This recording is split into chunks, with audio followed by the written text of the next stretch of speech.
Welcome to our channel पर नए हैं तो चैनल को ज़रूर सब्सक्राइब कीजिएगा। इस वीडियो में आपको बीपीएससी टीचर के लिए टेस्ट सीरीज चलाया जा रहा है जो डॉक्टर रंजीत सर के द्वारा निकाला गया बुक से लिया गया है। टेस्ट नंबर ये 9वां है।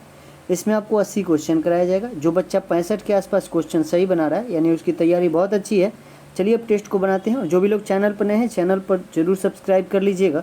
देखिए पहला क्वेश्चन है कि निम्न में से किस शासक को मगध का उदय का श्रेय जाता है, यानी मगध पर शासन करने वाला प्रथम शासक के बारे में ही पूछ रहा है।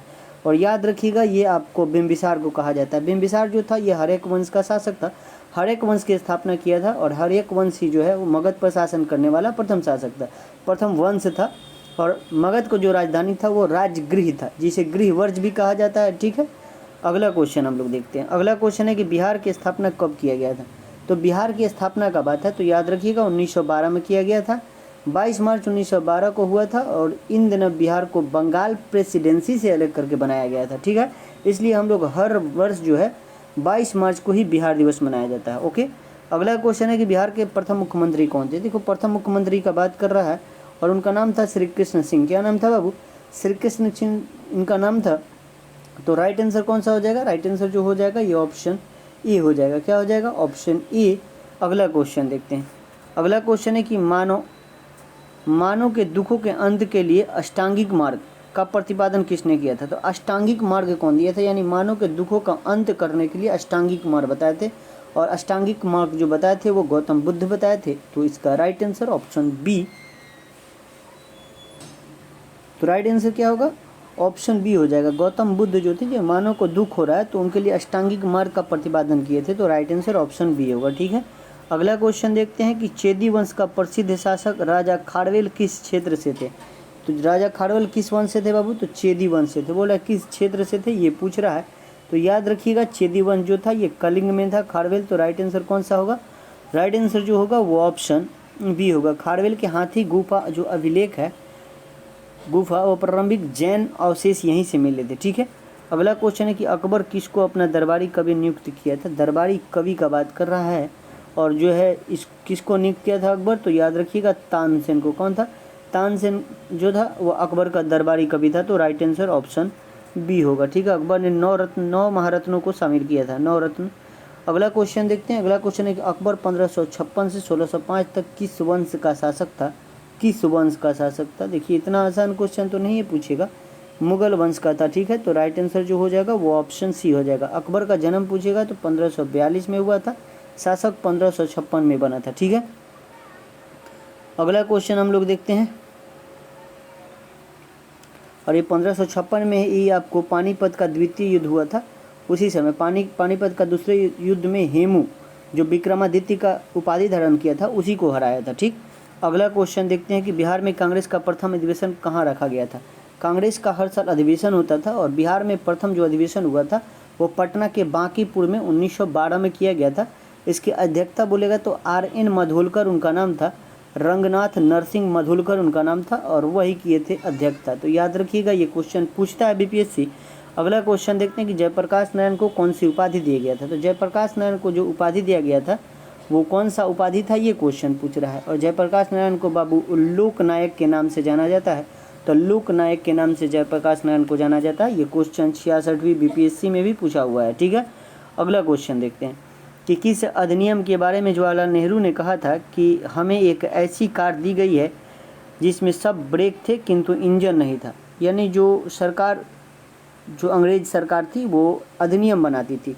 तो किस अधिनियम के बारे में जवाहरलाल नेहरू ने कहा था कि हमें एक ऐसी कार दी गई है जिसमें सब ब्रेक थे लेकिन इंजन ही नहीं था। और ये आपको 1935 के अधिनियम के बारे में जवाहरलाल नेहरू ने ये बात कहा था। और ये भी क्वेश्चन 66वीं बीपीएससी में पूछा हुआ है। ठीक है, अगला क्वेश्चन हम लोग देखते हैं।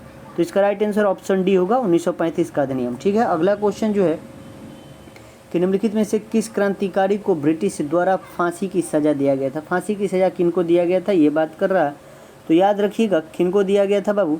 तो राजगुरु को। राजगुरु भगत सिंह राजगुरु को आपको कब दिया गया था? तो 23 मार्च 1931 को फांसी दिया गया था। ठीक है, चंद्रशेखर आज़ाद जो थे ये अपने आप को, अल्फ्रेड पार्क जो था कानपुर में, अपने आप को गोली मार लिए थे। जतिन दास का भूख हड़ताल में मृत्यु हो गया था। ठीक है, अगला क्वेश्चन हम लोग देखते हैं अगला क्वेश्चन है कि निम्नलिखित में से कौन भारत का पहला वायसराय था। पहला वायसराय का बात कर रहा है। अब भारत का पहला वायसराय जो था वो कौन था, तो याद रखिएगा आपको भारत का प्रथम वायसराय जो था वो लॉर्ड कैनिंग था। कौन था? Lord Canning. 1857 के विद्रोह हुआ, उसके बाद 1858 में अधिनियम पारित किया गया और जो गवर्नर जनरल था उसी का नाम वायसराय कर दिया गया और उस समय जो था लॉर्ड कैनिंग ही भारत का वायसराय था। ठीक है, अगला क्वेश्चन देखते हैं कि दांडी यात्रा कितने दिन चला था। तो दांडी यात्रा जो है, दांडी यात्रा किसको कहा जाता है? नमक कानून को। नमक कानून यानी सविनय अवज्ञा आंदोलन जो 1930 में चला था। कब चला था 1930 में? तो 12 मार्च से चालू हुआ था और 12 मार्च से चालू होकर ये 6 अप्रैल 1930 तक चला था और ये 24 दिन चला था। कितना दिन चला था? तो 24 दिन चला था। तो राइट आंसर ऑप्शन सी होगा। ठीक है, अगला क्वेश्चन है किसने कहा था कि भारत की आत्मा गाँव में निवास करती है। और भारत की आत्मा गांव में निवास करती है और ये बात जो कहे थे महात्मा गांधी ने कहे थे। तो राइट आंसर जो होगा वो ऑप्शन डी होगा। क्या होगा? ऑप्शन डी हो जाएगा। अगला क्वेश्चन देखते हैं। अगला क्वेश्चन क्या दिया हुआ कि एक स्कूल में एथलेटिक टीम की एक समूह 21 बास्केटबॉल की टीम। इस क्वेश्चन को हम लोग छोड़ देते हैं, ये रीजनिंग बेस्ड क्वेश्चन है। अगला क्वेश्चन हम लोग देखते हैं। अगला क्वेश्चन क्या दिया हुआ है कि 1937 में कांग्रेस के कितने राज्यों में सरकार बना था। तो 1937 में आपको विधानसभा चुनाव कराया गया था और उसमें आपको कांग्रेस जो है आपको 5 राज्य में सरकार बनाया था, 5 राज्य में बनाया था और पूर्ण बहुमत जो था वो 5 था और 2 को गठबंधन के साथ बनाया था, यानी पूरे 7 बनाए थे। ठीक है, तो इसका राइट आंसर आपको 7 मारिएगा क्योंकि 7 हो जाएगा। यहाँ पर रंजीत सर के बुक में 5 दिया हुआ है, जो 5 नहीं होगा 7 होगा। ठीक है, अगला क्वेश्चन हम लोग देखते हैं। अगला क्वेश्चन है कि नीचे 1857 की क्रांति के दौरान उनके नेतृत्व क्षेत्र का युग्म है और गलत युग्म को छांटना है। यहाँ पे देखते हैं हम लोग, इसमें छांटते हैं। पहले दिया हुआ रानी लक्ष्मीबाई इंदौर में नेतृत्व कर रही थी, जो पहला ही कथन यहाँ पे गलत दिया हुआ क्योंकि रानी लक्ष्मीबाई जो है ये झांसी में, कहाँ पे? झांसी में आपको ब्रिटिश साम्राज्य का विरोध कर रही थी। तो इसका राइट आंसर ऑप्शन ए हो जाएगा। और जितना भी दिया हुआ खान बहादुर खान, रोहिलखंड, ठीक है, वीर कुंवर सिंह, शाहाबाद दिया हुआ है। शाहाबाद यानी आरा वाले क्षेत्र को शाहाबाद बोला जाता है, तो ये भी सही है। नाना साहब कानपुर कर रहे थे, ये भी सही है और पी भी सही है। इसमें गलत कथन का बात कर रहा है, तो राइट आंसर जो होगा वो ऑप्शन ए हो जाएगा। ठीक है, अगला क्वेश्चन है कि किस राष्ट्रीय नेता ने अंडमान सेलुलर जेल की दीवारों पर भारत का इतिहास लिखा था। तो किस राष्ट्रीय नेता ने अंडमान के सेलुलर जेल में के दीवार है उस पर भारतीय इतिहास लिखा था और ये आपको कौन? तो वीर सावरकर। कौन? वीर सावरकर। राइट आंसर कौन सा हो जाएगा? राइट आंसर जो हो जाएगा वो ऑप्शन सी हो जाएगा। वीर सावरकर जो है एक राजनीतिक विचारक, हिंदुत्व व स्वतंत्रता सेनानी थे और इन्होंने 1857 के क्रांति को भारत का पहला स्वतंत्रता संघर्ष कहा था और अभिनव भारत नामक क्रांतिकारी संस्था इन्हीं ने निकाला था। ठीक है, अगला क्वेश्चन देखते हैं कि लंदन में स्थित रॉयल सोसाइटी ऑफ लंदन के पहले भारतीय सदस्य का बात पूछ रहा है। तो लंदन में स्थित जो रॉयल सोसाइटी ऑफ लंदन है उसके पहले भारतीय सदस्य का बात कर रहा है। जो पहले भारतीय सदस्य थे बाबू वो AC वाडिया था। कौन थे? AC वाडिया। तो राइट आंसर कौन सा हो जाएगा? राइट आंसर जो हो जाएगा वो ऑप्शन बी होगा। ठीक है, अगला क्वेश्चन देखते हैं कि निम्न में से कौन सा युद्ध अंग्रेजों की फ्रांसीसियों पर श्रेष्ठता सिद्ध करता है। कौन सा युद्ध जो है अंग्रेजों की फ्रांसीसियों पर श्रेष्ठता सिद्ध करता है, इसके बारे में पूछ रहा है।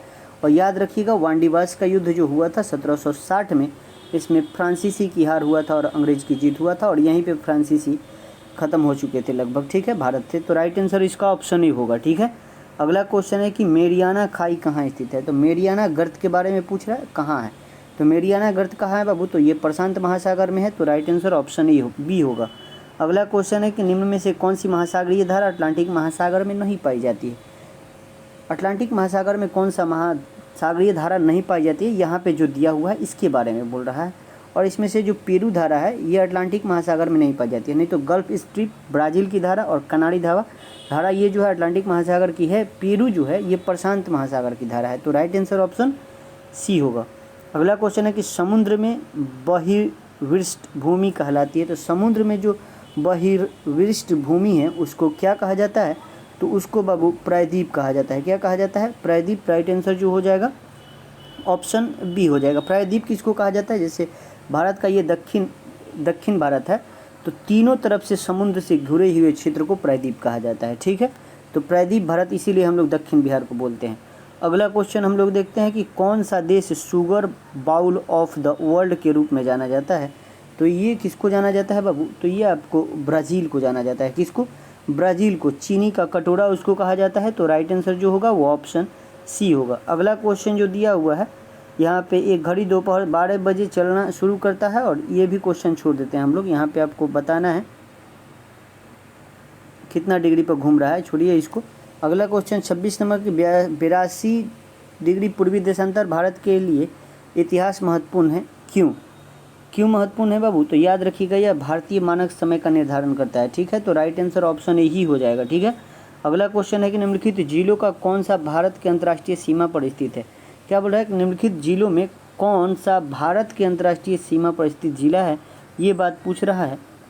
और इसमें से आपको किन्नौर हो जाएगा। कौन? हिमाचल प्रदेश में 12 जिले में से जो किन्नौर है, वो किन्नौर, लाहौल और स्पीति जिला चीन के साथ सीमा से साझा करता है। ठीक है, अगला क्वेश्चन है कि भारत का सबसे दक्षिण में स्थल कौन सा है? सबसे दक्षिण में स्थल का बात पूछ रहा है, और सबसे दक्षिण में जो है बाबू वो कौन सा है? इंदिरा पॉइंट है। कौन है? इंदिरा पॉइंट। तो राइट आंसर कौन सा हो जाएगा? वो राइट आंसर ऑप्शन डी हो जाएगा। ठीक है, अगला क्वेश्चन देखते हैं। ये इंदिरा पॉइंट कहाँ पे है? तो इंदिरा पॉइंट अंडमान निकोबार में ग्रेट निकोबार जिले में स्थित है। ठीक है, अगला क्वेश्चन देखते हैं कि पश्चिमी तट के उत्तरी भाग को कहा जाता है। तो दक्षिण भाग जो है इसमें, इस एरिया को पश्चिमी तट कहा जाता है, और पश्चिमी तट है इसमें के उत्तरी भाग को क्या कहा जाता है, यही क्वेश्चन है। और उत्तरी भाग को हम लोग कोकण तट कहते हैं। क्या कहते हैं? कोकण तट। तो राइट आंसर ऑप्शन सी। अगला क्वेश्चन है कि नल्ला मलाई पहाड़ियाँ किस राज्य में स्थित है? नल्ला मलाई की बात कर रहा है, और नल्ला मलाई जो पहाड़ी स्थित है बाबू वो ये आंध्र प्रदेश में है। कहाँ पे है? आंध्र प्रदेश में। अगला क्वेश्चन है कि निम्नलिखित में से कौन सा क्षेत्र कोयला भंडार सबसे अधिक प्रसिद्ध क्षेत्र है? तो याद रखिएगा, कोयला भंडार में सबसे अधिक समृद्ध का बात कर रहा है। तो सबसे समृद्ध जो है इसमें से है वो दामोदर घाटी है। कौन है? दामोदर घाटी। Right answer option B. अगला क्वेश्चन देखते हैं कि निम्नलिखित विकल्पों में कोयला का सबसे शुद्ध रूप क्या है? तो कोयला जो होता है, कोयला में सबसे शुद्ध रूप जो होता है वो एंथ्रोसाइट, यानी सबसे बढ़िया कोयला जो होता है वो एंथ्रोसाइट होता है। ठीक है, अगला क्वेश्चन देखते हैं। अगला क्वेश्चन है कि भारत में लोहे के उत्पादन करने की लागत अन्य देशों की तुलना में किस कारण में काफ़ी कम है? कम है ये बात बोल रहा है, और किस कारण से कम है? क्योंकि कोयले और लोहे एक ही क्षेत्र में पाए जाते हैं। तो राइट आंसर कौन सा हो जाएगा? राइट आंसर ऑप्शन डी हो जाएगा। अगला क्वेश्चन है कि निम्नलिखित में से ऊर्जा का गैर परंपरागत स्रोत कौन सा है? गैर परंपरागत स्रोत का बात पूछ रहा है ऊर्जा में। तो प्रकाश वोल्टीय जो ऊर्जा होता है ये गैर परंपरागत स्रोत होता है। ठीक है, तो राइट आंसर कौन सा? ऑप्शन सी होगा। अगला क्वेश्चन है कि आंध्र प्रदेश और तमिलनाडु के तटीय भूभाग को क्या कहा जाता है? ये दक्षिण भारत है, और यहाँ पे आंध्र प्रदेश है, उसके बाद तमिलनाडु है। तो बोल रहा है कि आंध्र प्रदेश और तमिलनाडु के तटीय भूभाग को क्या कहा जाता है, ये पूछ रहा है। और इसको हम लोग पूर्वी तट कहते हैं। क्या कहते हैं बाबू? पूर्वी तट। तो राइट आंसर ऑप्शन सी। अगला क्वेश्चन है कि मुक्त उद्यम पद्धति के अंतर्गत उपभोक्ता ही तय करते हैं कि किन पदार्थों तथा सेवाओं का उत्पादन किया जाएगा और किस मात्रा में इसका संकल्पना को कहते हैं। तो इसकी संकल्पना को क्या कहते हैं बाबू? तो इसकी संकल्पना को क्या कहते हैं? उपभोक्ता प्रभुत्व कहते हैं। तो राइट आंसर ऑप्शन डी होगा। ठीक है, अगला क्वेश्चन है कि इनमें से कौन मुद्रास्फीति की समस्या को उत्पन्न करता है? तो मुद्रास्फीति की समस्या को उत्पन्न कौन करता है, ये बोल रहा है। तो मुद्रा की आपूर्ति में वृद्धि होने पर मुद्रास्फीति की समस्या उत्पन्न होती है। मुद्रास्फीति महंगाई से संबंधित है। ठीक है, अगर आपके पास पैसा बढ़ जाएगा तो आपको क्या हो जाएगा? मुद्रास्फीति, महंगाई भी बढ़ जाती है। ठीक है, अगला क्वेश्चन देखते हैं कि वैट पहली बार कहाँ लागू किया गया था? वैट जो है वैल्यू एडेड टैक्स इसको बोला था, ये तो ख़त्म हो गया, लेकिन बोल रहा है कि वैट सबसे पहले कहाँ लागू किया गया था इसके बारे में पूछ रहा है। और वैट सबसे पहले फ्रांस लाया था। तो राइट आंसर ऑप्शन सी होगा। अगला क्वेश्चन है कि आर्थिक नियोजन हिस्सा है। तो आर्थिक नियोजन किसका हिस्सा है, ये क्वेश्चन पूछ रहा है। और आर्थिक नियोजन जो है ये समाजवादी अर्थव्यवस्था का हिस्सा है। तो राइट आंसर ऑप्शन सी। अगला क्वेश्चन है कि निम्नलिखित में से कौन सी लागत सीमांत लागत से संबंधित है? सीमांत लागत से संबंधित लागत के बारे में पूछ रहा है, और ये है परिवर्तित लागत जो है ये सीमांत लागत है। तो राइट आंसर ऑप्शन ए होगा। अगला क्वेश्चन हम लोग देखते हैं कि भारतीय संविधान के अनुच्छेद 19 के तहत वाक स्वतंत्रता आदि विषय कुछ अधिक कारकों का संरक्षण संदर्भित करता है, और ये कहाँ पे है बाबू? तो ये भारतीय नागरिकों का मूल अधिकार है। तो राइट आंसर कौन सा होगा? राइट आंसर ऑप्शन डी होगा। क्या होगा? ऑप्शन डी होगा। अगला क्वेश्चन देखते हैं। अब जो मूल अधिकार है, मूल अधिकार की चर्चा भाग 3 में किया गया है, और अनुच्छेद पूछेगा तो 12 से लेकर 35 तक इसमें दिया गया है। मूल अधिकार हम लोग यूएसए के संविधान से लिए हैं और आपको 19 से लेकर अनुच्छेद 19 से लेकर 22 तक में स्वतंत्रता से संबंधित अधिकार हम का बात कहा गया है। ठीक है, अगला क्वेश्चन देखते हैं कि भारतीय संविधान के अनुच्छेद 19 में उपलब्ध कराता है तो कितने तरह की स्वतंत्रता उपलब्ध कराता है बाबू? तो याद रखिएगा 6 तरह का। कितने तरह का? 6 प्रकार के स्वतंत्रता उपलब्ध कराता है। तो राइट आंसर कौन सा हो जाएगा? राइट आंसर ऑप्शन ई हो जाएगा। कौन कौन सा? तो याद रखिएगा वाक्य यानी बोलने और भाषण देने, अभिव्यक्ति की स्वतंत्रता इसमें शामिल है। उसके बाद प्रेस की स्वतंत्रता उसी में है। पुतला जलाने की स्वतंत्रता 19 के 1 में, 19 के 2 में शांतिपूर्ण तथा बिना हथियार के आप सम्मेलन भी कर सकते हैं, 19 के 2 में बोला गया है। 19 के 3 में संघ बनाने की यानी संगठन बनाने की स्वतंत्रता आपको 19 के 3 में है।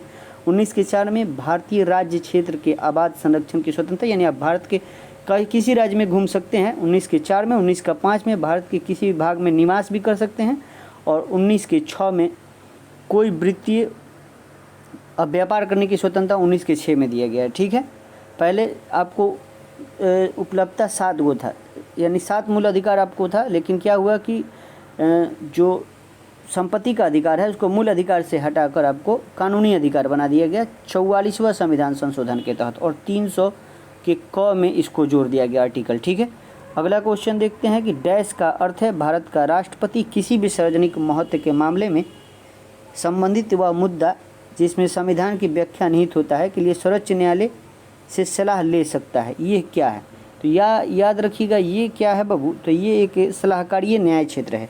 क्या है? सलाहकारीय न्याय क्षेत्र और इसकी चर्चा आर्टिकल 143 में किया गया है। कहाँ पे?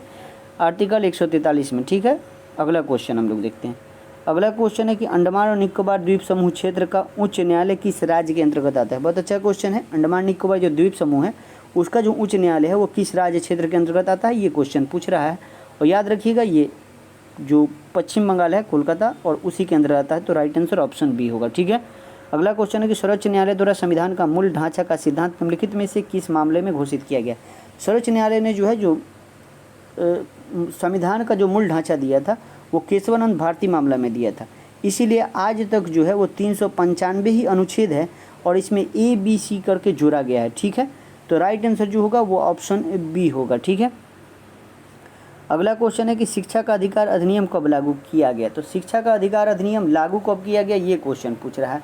और बाबू इसको लागू कब किया गया था? तो इसको लागू किया गया था 1 अप्रैल 2010 को शिक्षा के अधिकार को अधिनियम को लागू किया गया था। तो राइट आंसर ऑप्शन बी 1 अप्रैल 2010। अगला क्वेश्चन है कि अधिकार कर्तव्यों को करते हैं। तो अधिकार जो है वो कर्तव्यों को करते हैं। तो क्या करते हैं बाबू? तो कर्तव्यों को ये आपको निर्देशित करते हैं। तो राइट आंसर ऑप्शन बी होगा। अगला क्वेश्चन देखते हैं कि मूल कर्तव्य को कहाँ से लिया गया है? तो मूल कर्तव्य जो है मूल कर्तव्य को हम लोग कहाँ से लिए हैं? तो याद रखिएगा मूल कर्तव्य हम लोग सोवियत संघ रूस के संविधान से लिए हैं।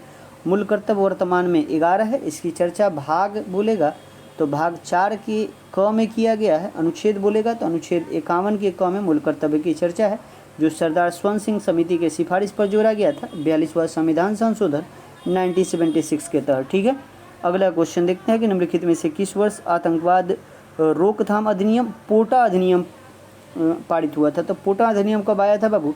तो पोटा लाया गया था 2002 में। ठीक है, 2002 में लाया गया था और 2005 में इसे ख़त्म भी कर दिया गया था। ठीक, अगला क्वेश्चन देखते हैं कि अधिकार परीक्षा का शाब्दिक अर्थ क्या है? अधिकार परीक्षा जो है ये इसका शाब्दिक अर्थ पूछ रहा है और इसका होता है किसी अधिकार से या वारंट से। ठीक है, तो राइट आंसर जो हो जाएगा वो ऑप्शन सी हो जाएगा। क्या हो जाएगा? ऑप्शन सी हो जाएगा। अगला क्वेश्चन हम लोग देखते हैं कि चमगादड़ बाधाओं को महसूस कर लेता है क्योंकि वे उत्पन्न करते हैं। वो क्या करता है उत्पन्न बाबू? ये बोल रहा है। तो याद रखिएगा जो चमगादड़ होता है बाबू वो प्रसर ध्वनि तरंग उत्पन्न करता है। तो राइट आंसर क्या होगा? परसर्व ध्वनि तरंग। राइट आंसर ऑप्शन बी होगा। अगला क्वेश्चन हम लोग देखते हैं। अगला क्वेश्चन है कि श्वेत प्रकाश के घटक में विभाजन किसके कारण होता है? तो जो श्वेत प्रकाश के घटकों का विभाजन जो होता है वो प्रकाश के प्रकीर्णन के कारण होता है। तो राइट आंसर होगा वो ऑप्शन क्या होगा? तो ऑप्शन डी हो जाएगा। क्या होगा? ऑप्शन सब प्रकीर्णन नहीं होता है यार, ये गलत दिए हुए हैं। श्वेत जो प्रकाश है उसका घटन जो होता है वो अपवर्तन के कारण होता है। अपवर्तन के कारण होता है। याद रखिएगा जो श्वेत प्रकाश है वो 7 रंग में प्रकाशों में विभाजन होता है जैसे यहाँ पे अगर इस पे प्रकाश पड़ता है तो प्रकाश, सूर्य की प्रकाश पड़ती है तो सूर्य की प्रकाश 7 रंगों में विभाजित हो जाती है, ये अपवर्तन के कारण होता है, ठीक है।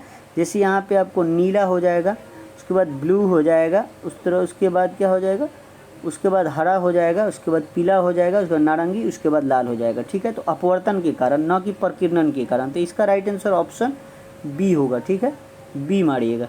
अगला क्वेश्चन देखते हैं कि निम्नांकित में से कौन ओमिक चालक है। ओमिक चालक कौन सा है पूछ रहा है, ओमिक चालक के बारे में, और चांदी हो जाएगा, यानी सबसे ज़्यादा विद्युत का जो चालक है वो कौन सा है, वो चांदी हो जाएगा, ठीक है। अगला क्वेश्चन देखते हैं कि निम्न में से कौन सा अम्ल सौम्य अम्ल के नाम से जाना जाता है। सौम्य अम्ल के नाम से जाना जाता है बाबू, तो इसको बोरिक अम्ल को जाना जाता है। किसको, बोरिक अम्ल को। अगला क्वेश्चन देखते हैं कि जल का अधिकतम घनत्व होता है। अधिकतम घनत्व जल का जो होता है वो 4 डिग्री पर होता है। कितना पर, 4 डिग्री सेल्सियस पर जल का घनत्व अधिकतम होता है। अगला क्वेश्चन देखते हैं। अगला क्वेश्चन है डैश के बहुलीकरण द्वारा पीवीसी प्राप्त होता है। पीवीसी जो प्राप्त होता है किससे प्राप्त होता है बाबू, तो याद रखिएगा पीवीसी जो प्राप्त होता है वो विनाइल क्लोराइड से। तो right answer option vinyl chloride के बहुलक से ही पीवीसी प्राप्त होता है, तो ऑप्शन बी राइट आंसर। अगला क्वेश्चन है मानव कंकाल तंत्र कुल कितने अस्थियों से मिलकर बना है। तो ये तो आसान क्वेश्चन है, 206 हो जाएगा। अगला क्वेश्चन है कि निम्नलिखित में से मानव शरीर में जल की मात्रा को संतुलित करने हेतु उत्तरदायी है। तो जल की मात्रा को संतुलित करने हेतु जो उत्तरदायी है उसके बारे में पूछ रहा है, और ये विक किडनी है। कौन है, किडनी। अगला क्वेश्चन है कि निम्नलिखित में से किसका अपशिष्ट पदार्थ यूरिक अम्ल है। यूरिक अम्ल किसका अपशिष्ट पदार्थ है ये पूछ रहा है, और ये आपको किसका है बाबू, तो ये पक्षियों का है। तो राइट आंसर ऑप्शन सी होगा। अगला क्वेश्चन है कि दांतों के क्षरण को कम करने हेतु अधिकतर टूथपेस्ट में पाया जाता है। तो दांतों के क्षरण को कम करने यानी टूटने से बचाने के लिए जो टूथपेस्ट होता है उसमें सबसे ज़्यादा फ्लोराइड रहता है। क्या होता है, अधिकतर फ्लोराइड रहता है। तो राइट आंसर जो होगा वो ऑप्शन बी होगा। फ्लोराइड जो होता है दांत को मजबूत प्रदान देता है, ठीक है, और रक्षा भी करता है। अगला क्वेश्चन है कि निम्न में से कौन सा प्राकृतिक संख्या का वर्ग नहीं हो सकता। प्राकृतिक संख्या का वर्ग नहीं हो सकता, इसके बारे में बोल रहा है। तो इसमें से जो हो जाएगा option B is right answer होगा, ठीक है। अगला क्वेश्चन हम लोग देखते हैं कि गांधी इरविन समझौता भारत के निम्नलिखित में से किस आंदोलन से संबंधित है। गांधी इरविन पैक्ट किया गया था, बोल रहा है कि इसका संबंध किससे है। तो याद रखिएगा ये सवनीय अवज्ञा आंदोलन से दे रहा है। असहयोग आंदोलन, असहयोग, भारत छोड़ो आंदोलन, रॉलेट सत्याग्रह दिया हुआ है, ठीक है। तो गांधी इरविन समझौता जो हुआ था ये आपको सविनय अवज्ञा आंदोलन यानी नमक कानून जो चल रहा था उसी समय किया गया था। ये कब हुआ था बाबू, तो 5 मार्च 1931 को गांधी और इरविन के बीच किया गया था, ठीक है। और इसी के बाद गांधी इरविन समझौता के बाद लंदन में जो आयोजित गोलमेज सम्मेलन था उसी में गांधी जी गए थे, ठीक है, दूसरा गोलमेज सम्मेलन में भाग लिए थे। अगला क्वेश्चन हम लोग देखते हैं कि निम्नलिखित में से किसने एक नीति तैयार की जिसे डॉक्ट्रिन ऑफ लैप्स के नाम से जाना जाता है। तो डॉक्ट्रिन ऑफ लैप्स व्यापगत सिद्धांत इसको कहा जाता है, और ये डलहौजी लाया था। राइट आंसर कौन सा हो जाएगा, ऑप्शन ए हो जाएगा। डलहौजी का कार्यकाल बोलेगा तो 1848 से लेकर 56 तक था, ठीक है। अगला क्वेश्चन देखते हैं कि स्वराज शब्द का प्रयोग सबसे पहले दादा भाई नौरोजी डैश में डैश का आयोजन कांग्रेस के अधिवेशन में किया था। तो याद रखिएगा स्वराज शब्द का प्रयोग सबसे पहले दादा भाई नौरोजी जो है वो 1906 के कोलकाता अधिवेशन में किए थे। कहाँ पे, कोलकाता अधिवेशन में। तो इसका राइट आंसर ऑप्शन बी होगा। अगला क्वेश्चन हम लोग देखते हैं कि भारत छोड़ो प्रस्ताव को स्वीकृति देने के लिए अखिल भारतीय कांग्रेस समिति की बैठक डैश सत्र आयोजित किया गया था। तो भारत छोड़ो आंदोलन के लिए कहाँ पे बाबू, तो कहाँ बुलाया गया था, तो ये बॉम्बे में। कहाँ पे, बॉम्बे। राइट आंसर जो होगा वो ऑप्शन सी होगा। अगला क्वेश्चन देखते हैं कि किसका कथन है कि यदि कोई शासकीय निदेशक तत्वों की अवहेलना करता है तो निश्चित रूप से इसके लिए उसे जनता के प्रति उत्तरदायी होना पड़ेगा। ये बात किसने कहा था, तो ये बात आपको डॉक्टर भीमराव अंबेडकर साहब ने कहा था। तो राइट आंसर ऑप्शन सी होगा। अगला क्वेश्चन हम देखते हैं कि यहाँ 1857 है। 1857 के विद्रोह के दौरान लखनऊ का शासक कौन था। तो लखनऊ का शासक का बात कर रहा है, और उस समय बेगम हजरत महल शासक थी। तो राइट आंसर ऑप्शन बी हो जाएगा, ठीक है। और जो लखनऊ का विद्रोह को दमन किया गया था किसके द्वारा, तो कॉलिन कैम्पबेल के द्वारा। किसके द्वारा, कॉलिन कैम्पबेल। अगला क्वेश्चन है कि निम्नलिखित में से किसने 1947 में भारत और पाकिस्तान के बीच अंतर्राष्ट्रीय सीमाओं का सीमांकित करने के लिए गठित 2 सीमा आयोग का नेतृत्व किया था। किसने किया था, तो 2 सीमाओं कौन किया था, तो रेड क्लिफ ने किया था। कौन? Red Cliff. अगला क्वेश्चन देखते हैं कि 1940 में विनोबा भावे ने व्यक्तिगत सत्याग्रह का आरंभ किया। कहाँ से आरंभ किए थे? तो 1940 में चला था व्यक्तिगत सत्याग्रह। और व्यक्तिगत सत्याग्रह जो है सबसे पहले व्यक्तिगत सत्याग्रही कौन थे? तो विनोबा भावे थे। बोला कहाँ से आरंभ किए थे, ये क्वेश्चन पूछ रहा है। तो याद रखिएगा ये पवनार महाराष्ट्र से। कहाँ से? पवनार महाराष्ट्र। तो राइट आंसर ऑप्शन सी होगा। और दूसरे सत्याग्रही का बात करेगा तो जवाहरलाल नेहरू थे। कौन थे? पंडित जवाहरलाल नेहरू। ठीक है। अगला क्वेश्चन है कि व्यक्तिगत सत्याग्रह के तीसरे सत्याग्रही का बात कर रहा है। वाह, जब यहाँ पे तीसरा सत्याग्रही का बात कर रहा है तो याद रखिएगा ये भी क्वेश्चन पूछा था 68 बीपीएससी में। और तीसरा जो सत्याग्रही है वो कौन है बाबू? तो याद रखिएगा उनका नाम है ब्रह्मदत्त। क्या नाम है? Brahmadatta. Right answer option B हो जाएगा। तो पहले विनोबा भावे, दूसरे जवाहरलाल नेहरू और तीसरा ब्रह्मदत्त। ठीक है। अगला क्वेश्चन देखते हैं कि भारत के निम्नलिखित क्षेत्र में ग्रेट इंडियन हॉर्नबिल के अपने प्राकृतिक आवास में पाए जाने की सबसे अधिक संभावना कहाँ है?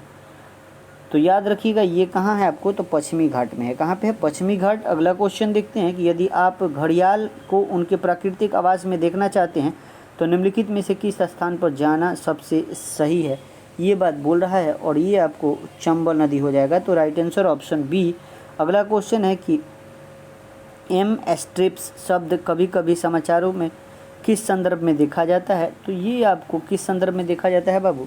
तो ये बाघ अभ्यारण्यों के रखरखाव से संबंधित है। तो राइट आंसर जो हो जाएगा वो ऑप्शन बी हो जाएगा। ठीक है। अगला क्वेश्चन देखते हैं कि जैव ऑक्सीजन मांग BOD किसके लिए एक मानक मापदंड है? BOD का बात कर रहा है, ये जैव ऑक्सीजन का BOD।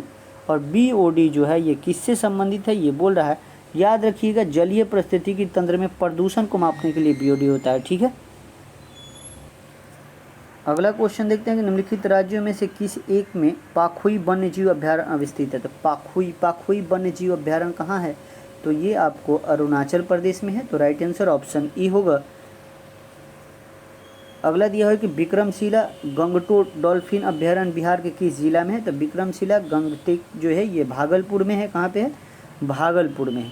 अगला क्वेश्चन है जो आज का अंतिम क्वेश्चन है कि निम्न में से कौन भारत में निर्विनीकरण का प्रभाव नहीं है? ये बात पूछ रहा है। और कौन सा नहीं है का बात कर रहा है। तो इसमें से जो हो जाएगा वो हो जाएगा नागरीकरण। कौन? नागरीकरण। Right answer option C. आज के लिए इतना ही, मिलते हैं अगले वीडियो में। जय हिंद, जय भारत।